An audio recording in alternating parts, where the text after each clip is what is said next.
Welcome to the Smart Marketers Academy, where we help you to build your business smart, get more clients, and make more profits. I'm Davida Yemi Akanle. And on this program, we're looking at how to find a profitable niche for your business, and this is module 4. Now, before you choose your niche, there are a few things that you need to do. There are other foundational elements that you need to have in place. You need to clarify who your target market is, and we help you do that on one of the modules associated with this program. You also need to clarify who your ideal client is. Your target market is a group of people that you've decided to do business with. So you've identified a group of people out there that would most likely be the ones that you would want what you have to offer. Now, your ideal client is a person within your target market, and what you do is you identify the characteristics that would of a person that would be a perfect match to you in business. Now, when I look at my ideal client, I look at different things such as I think some of the most important things to me has to do with how they're thinking, because the type of business I run, especially one of the goals that I help people achieve is build a 6-figure business. I have to work with people who are positive thinkers, people who can think possibilities, people who have a good attitude about life. They don't see life from a negative perspective. So when I'm choosing my ideal client, I think of the psychographics. I think of how they think. I think of their values. I want to make sure that we are a good match. So these are things you would learn in our program that goes into more depth about how you can choose an ideal client. And like I said, these two elements, your target market and your ideal client, they form a larger part of the picture that ends up making up your business foundation. So it's not good enough to have a profitable niche. You need a profitable target market, and you have to make sure that you've identified the right ideal client so that you just don't waste time with people who won't be the best match for you as you go out to do business. So business success starts with your clients. When you're thinking of business, you need to be other-minded. You need to be client-centric. You need to think of the client first. In most cases, people go out there, they try to build a business, but they're building businesses that have to do with them. Yes, we've gone through in the last module we looked at you. We looked at you as a person. Yes, it's important to look at you as a person, as a part of that picture. But it's more important, if you're trying to do business, to think of the other person, because what you are supplying, the solutions you are providing, have to meet their needs. You have to provide solutions to problems that they have. So if you don't know their problems, if you haven't investigated them, if you haven't done your research, you'll end up building a business and end up not attracting any clients, and that's not what you want. And like we say at the Smart Marketers Academy, what we do is make sure that as you build your business, you're building it with clients and profits factored in from ground up. So in order to do that, you need to be client centric. You need to be other person minded. You need to have your clients at the forefront of your business development plans. So business success starts with your clients. Now, you need to focus on the client's motivations, their pain points. Because what's going to make them buy from you? What's going to make them open their purses to do business with you? It has to be something to do with something they are going through that they're trying to find a solution for. So we talk about things like their pain points. What are the pains that they're experiencing? What pains would they want to get rid of? What are they struggling with? Are they struggling with a relationship with a wayward child? Are they struggling with health problems? So could it be money? Are they struggling with their finances? So what are they struggling with? You need to be able to answer those questions about your target market or your ideal clients. What are their concerns? What keeps them awake at night? Could it be their bills that they can't pay? Could it be an exam that they need to pass? What is it? What is it that are there concerns? Is it security? Do they need to feel more secure? Do they need, whatever it is, you need to be able to tune into this. What are their fears? A lot of people have fears. Is it growing old without a pension? Whatever it is, you need to write that down. What problems do they have? What are their wants? Their aspirations? Because we've looked at a lot of things that are kind of negative in a sense, but people buy to meet all these needs. However, the positive things that people want to achieve in life, that they also would want to that people are ready to pay for. So what are their aspirations? What are they trying to achieve? What are they trying to reach out to? So you need to know this about your clients, and as you get familiar with this, it helps you with all the data that you need as you make a decision about the niche that you're going to go into. So like I said earlier, build a customer-centric business, and when you do that, it starts with the demands. What are they demanding? What are they asking for? What are they voicing? What if you listen into their conversations, what are they saying? And once you know what that is, what their questions are, your job is to provide the answer. So you provide the supply. But there's no point in providing something that they're not asking for. So that's where what they want and what you do have to connect. If there's the greater the connection between what the marketplace wants and what you have to provide, the better. Now, in most cases, you might know what the marketplace wants and you might not have a solution that you have created to provide for it, but look for a solution. Partner up with people, enter into joint ventures with people who have solutions that they that can provide that for that particular want.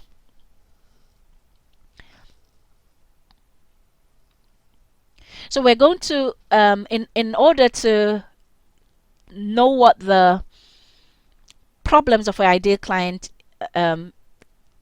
are, you need to identify maybe the top 3 ones. There are many problems. There are probably many problems on your list now, but you need to identify the top 3 problems, because not every problem has equal weight. Everybody has problems. I have problems that I can ignore, but there's some problems that are more pressing, and those are the ones that people will be out to solve. So if you look at your target market as a whole, what are the 3 top problems? What problems would they be out trying to solve? What would they be searching for on the internet? Which problems are they searching for answers for right now? Which problems are of a priority to them? In the same way, you can do that for your aspirations. What are the 3 top aspirations of your ideal clients? But I'd like to say here that people, if you build your business around solving pain points that people are experiencing, you'd most likely have a lot more success than focusing on their aspirations. People are ready to pay for problems to be solved. It takes them a little while longer to pay for their aspirations to be achieved. It doesn't mean they don't pay for these aspirations, but there's more of an urgency attached to the solving of problems. Now, just before we go to this slide, I would just like to say that in my business, for instance, I help women who are struggling with getting clients, get more clients and make more profit. So that's one thing I do. But the other thing I do with my business is I help people build 6-figure businesses. Now, I've had a lot of interest in that. I've had a lot of women, for the first time, maybe the first time I talked to them about that, they're keyed in, they want to build a 6-figure business, because that's an aspiration that they have. But what you'd find in most cases is that a lot of people will be, if they already have a business, the immediate problem for them and that they need to overcome, it's one that is looming, it's one that is not allowing them to move forward, is getting clients.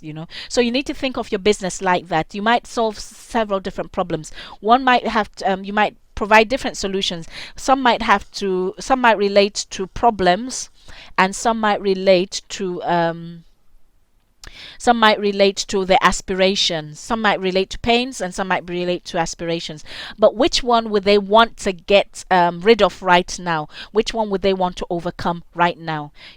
And if possible, if you can package the two together, all the better. If you can package the solutions together so that they see that maybe solving the problems will help them achieve their aspirations, then that's all well and good as well.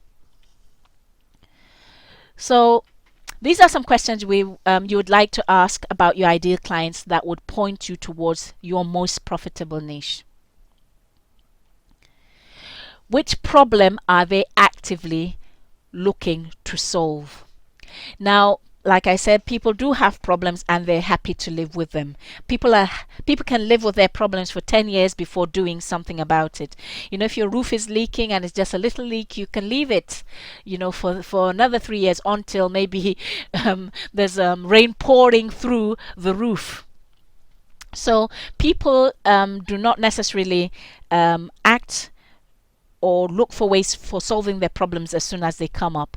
But there are certain types of problems that people cannot live with. So you need to think carefully, and the other thing is that you need to think of a problem that people are actively looking for solutions for. Now, everybody is actually looking for something. Everybody at any particular time is actually looking for something. It could be ways to make more money. It could be ways, maybe they're in a problem and they need a lawyer. It could be anything. They might need an accountant to help them get rid of a tax bill. So it could be anything, but people are always looking for solutions. But what problem can you identify out of your list that they're actively looking to solve? And like I said, the tool, the research tool, the online research tool that I mentioned that you have in your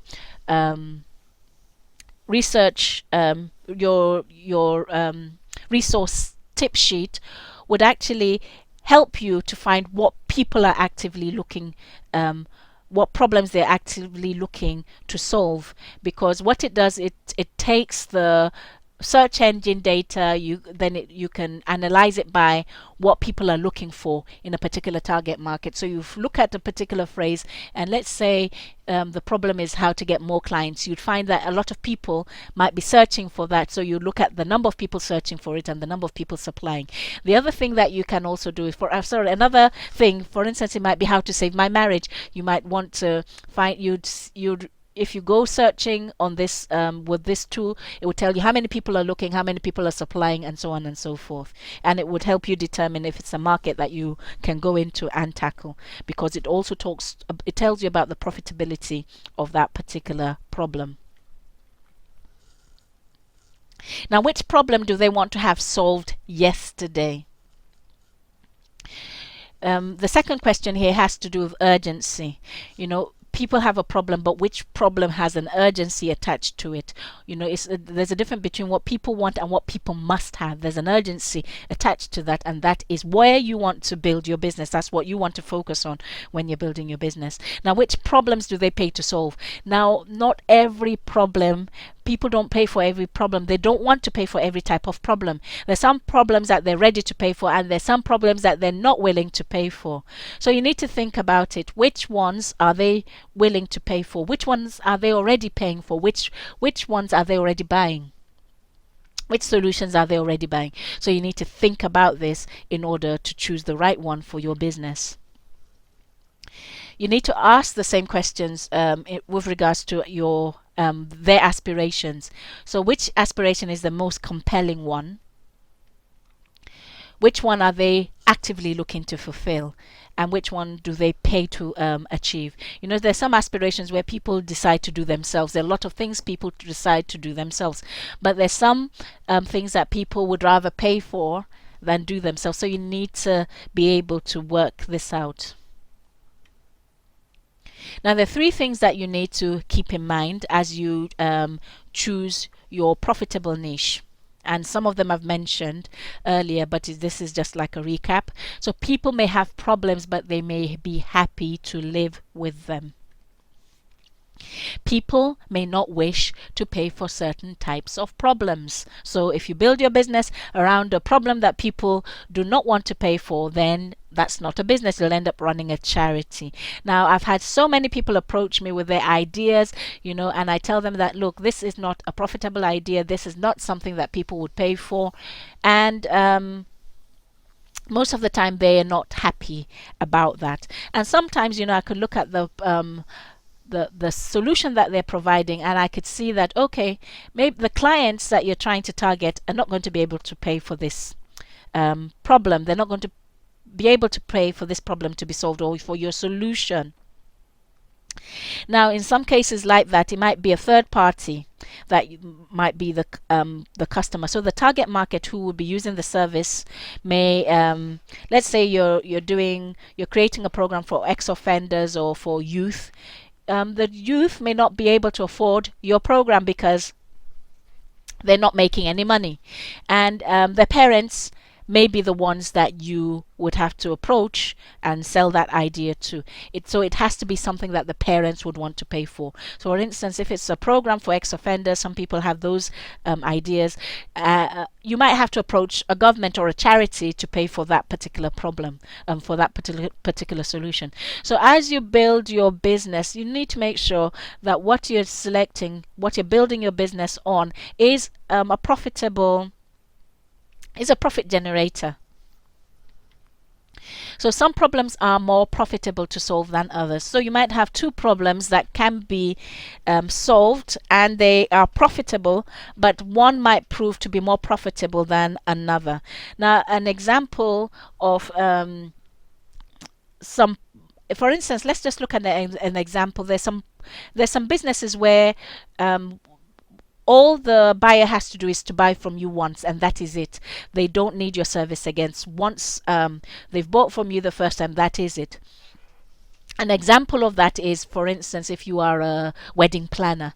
Well, people only have weddings once. So you spend all that time getting the client, then you run the wedding, you help them set everything up, and they pay you, and that is it. Well, they might get other people using their services because you tell them about it, but the likelihood that you're going to use that person's service the second time is very low.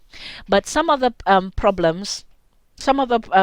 businesses are built around there's an opportunity for repeat business built into it. So for instance, let's just use the example of a hairdresser. You do your hair once, you probably have to go again, then you have to go again. So that particular business can generate a lot of money. We know that the wedding planner probably might generate a lot of money once, that one time that they do business with you, but you see that some businesses are able to generate profits over and over again. So when you're thinking of a problem to solve for the marketplace, you need to make sure that it is a problem that is profitable, in the sense that it can either generate a lot once, or it has the potential to continue to yield profits for you. So we've come to the end of module 4. If you would like to know more about our other programs and services, please do visit us at www.thesmartmarketersacademy.com, and I'll see you on the next module.